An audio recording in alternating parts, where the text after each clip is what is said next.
J'ai tellement d'argent maintenant que je pourrais engager quelqu'un pour te tuer, et personne ne le saurait. Tu ne manquerais à personne.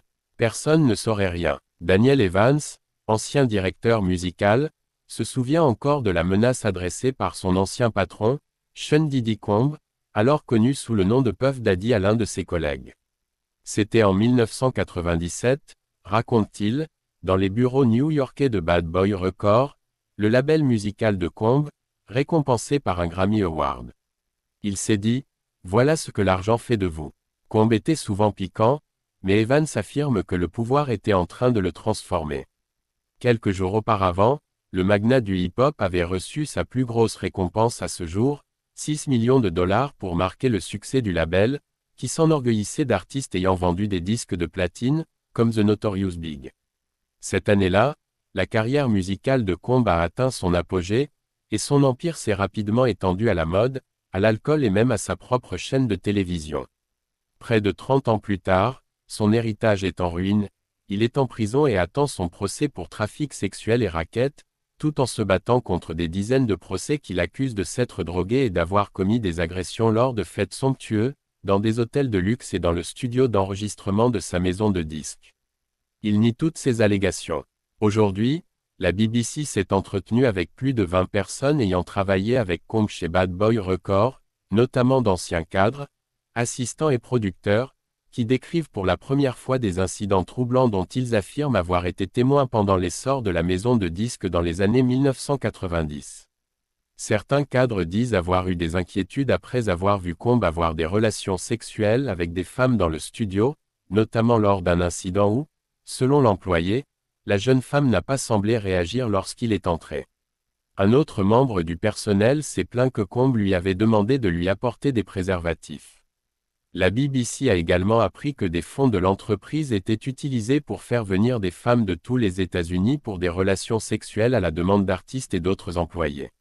Il y a eu un comportement qui est devenu de plus en plus grave au fil du temps et qui remonte aux années 90, déclare Tony Busby, un avocat américain qui représente des dizaines de victimes présumées, dont une qui affirme que Combs a menacé de la tuer dans des termes similaires à ceux de l'incident dont Evans dit avoir été témoin.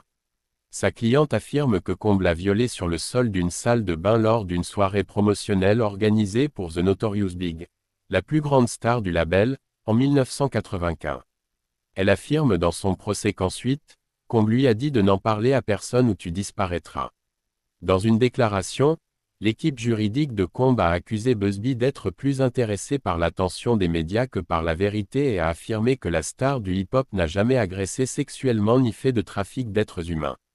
Les avocats de la star de 55 ans ont déclaré qu'ils n'avaient pas reçu suffisamment de détails sur les affirmations de la BBC pour présenter les faits qui permettraient de contrer ces accusations fabriquées. Comme nous l'avons déjà dit, Monsieur Combs ne peut pas répondre à chaque coup de publicité ou à chaque affirmation absurde.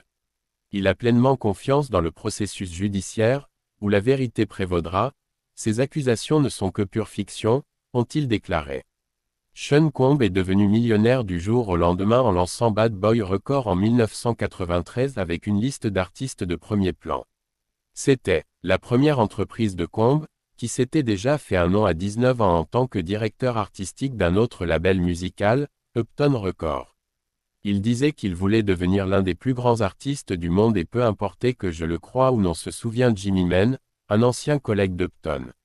Mann se souvient que Combs avait la mèche courte au bureau, qu'il frappait parfois ses mains contre le bureau comme un sale gosse et qu'il hurlait s'il n'obtenait pas ce qu'il voulait. Combs a fini par être licencié d'Upton et, à l'âge de 23 ans, il a lancé Bad Boy Records.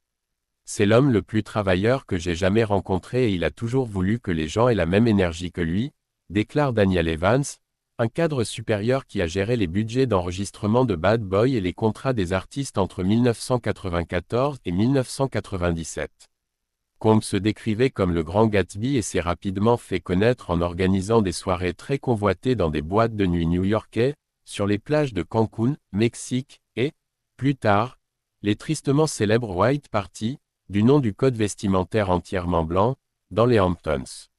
Même le président Donald Trump a participé à des événements dans les années 90, raconte Evans, qu'il a vu un jour s'asseoir sur un trône doré lors du 30e anniversaire de Combs et s'exclamer je suis le vrai roi de New York. Nous étions tous très jeunes. J'avais 24 ans, se souvient Evans, qui fut l'un des premiers employés du label. Les gens voulaient faire la fête, s'amuser, se faire des amis et se construire de bons souvenirs. Mais avec le recul, Evans se dit troublé par certaines choses dont il a été témoin concernant le comportement de son patron et la culture de l'entreprise. Vers 1995, il dit avoir surpris Combe en train d'avoir des relations sexuelles avec une jeune femme au Daddy's House, le studio d'enregistrement new-yorkais de Bad Boy situé près de Times Square. Je m'apprêtais à rentrer chez moi pour la nuit et je cherchais ma veste. J'ai ouvert la porte et il était en train de faire l'amour avec cette fille, raconte Evans, qui pensait que le studio était vide car il était silencieux. Combe a juré et lui a crié de partir. J'ai cru que j'allais être licencié, raconte-t-il. Evans se souvient que la jeune femme avait été amenée au studio, vraisemblablement pour une visite, par un organisateur de soirée qui était un ami de Combe. Son patron semblait sobre, alors qu'elle était silencieuse et ne parlait pas vraiment, dit-il, se demandant si elle était droguée ou simplement timide. Il ajoute que cela n'a pas semblé inhabituel à l'époque. Mais en se rappelant que la femme n'a pas réagi lorsqu'il est entré dans la pièce, il déclare, sachant ce que je sais maintenant, il y a beaucoup de spéculations sur l'état dans lequel elle se trouvait, d'habitude, les deux parties sont très réactives pendant l'acte. Nous étions tous très jeunes. J'avais 24 ans, se souvient Evans, qui fut l'un des premiers employés du label. Les gens voulaient faire la fête, s'amuser, se faire des amis et se construire de bons souvenirs. Mais avec le recul, Evans se dit troublé par certaines choses dont il a été témoin concernant le comportement de son patron et la culture de l'entreprise.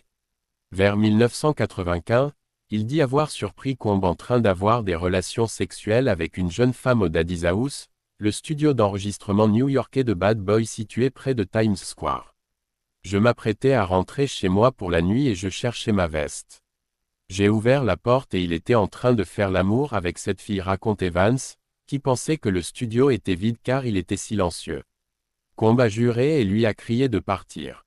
J'ai cru que j'allais être licencié, raconte-t-il. Evans se souvient que la jeune femme avait été amenée au studio, vraisemblablement pour une visite, par un organisateur de soirée qui était un ami de Combe. Son patron semblait sobre, alors qu'elle était silencieuse et ne parlait pas vraiment, dit-il, se demandant si elle était droguée ou simplement timide. Il ajoute que cela n'a pas semblé inhabituel à l'époque. Mais en se rappelant que la femme n'a pas réagi lorsqu'il est entré dans la pièce, il déclare, sachant ce que je sais maintenant, il y a beaucoup de spéculations sur l'état dans lequel elle se trouvait, d'habitude, les deux parties sont très réactives pendant l'acte. Evans affirme qu'il l'a renvoyée chez elle et qu'il l'a appelée le lendemain pour lui dire de ne pas retourner au travail. Il ne l'a pas dénoncée, mais 2 semaines plus tard, elle travaillait à nouveau dans la salle du courrier.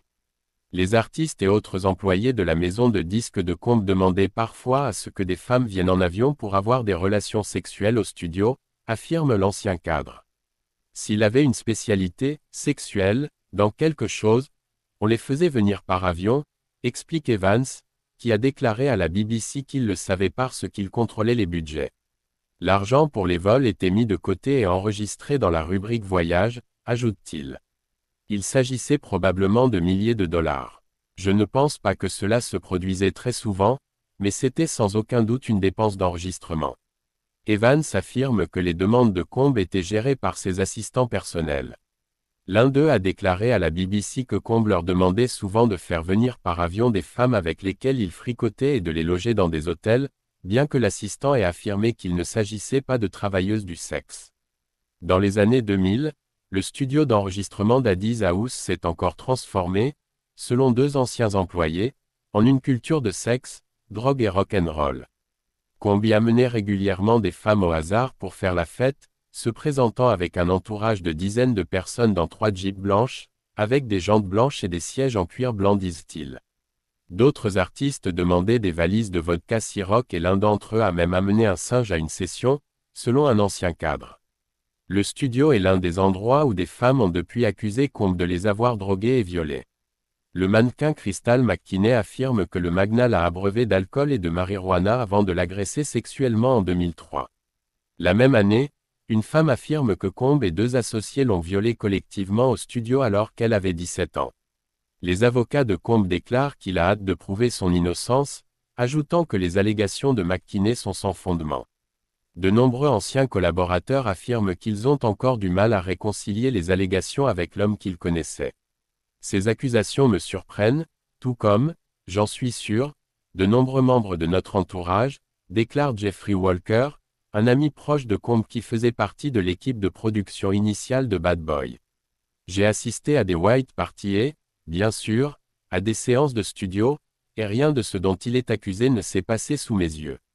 Evans était également sceptique quant à certaines affirmations jusqu'à ce qu'il voie les images de Cassandra Ventura, l'ex-partenaire de Combe depuis 10 ans et ancienne artiste de Bad Boy, brutalement battue par le rappeur dans un hôtel de Los Angeles en 2007.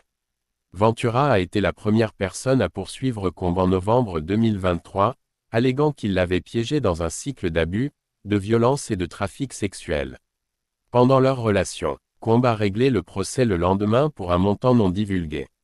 Ce n'est pas la première fois que je vois ce tempérament, se souvient Evans, en repensant à la menace de mort dont il dit avoir été témoin en 1997. C'est difficile à voir. Le type dans la vidéo avec Cassie est presque identique à celui qui a menacé l'employé. Alors, on se demande si les choses ont changé. Au fil des ans, Sean Combe s'est réinventé à plusieurs reprises, de Puff Daddy à P. Diddy et, ces dernières années, à Love. Si j'agis comme un fou, comme, c'est Diddy. Si je danse en douceur avec une fille, c'est Puff Daddy. Et si j'ai l'air d'être nerveux, effrayé ou timide, c'est Sean, a-t-il déclaré lors d'une interview en 2015. Alors que de nouveaux détails risquent d'apparaître lors de son procès en mai, de nombreux proches du rappeur se demandent s'ils connaissaient le vrai Sean Combe.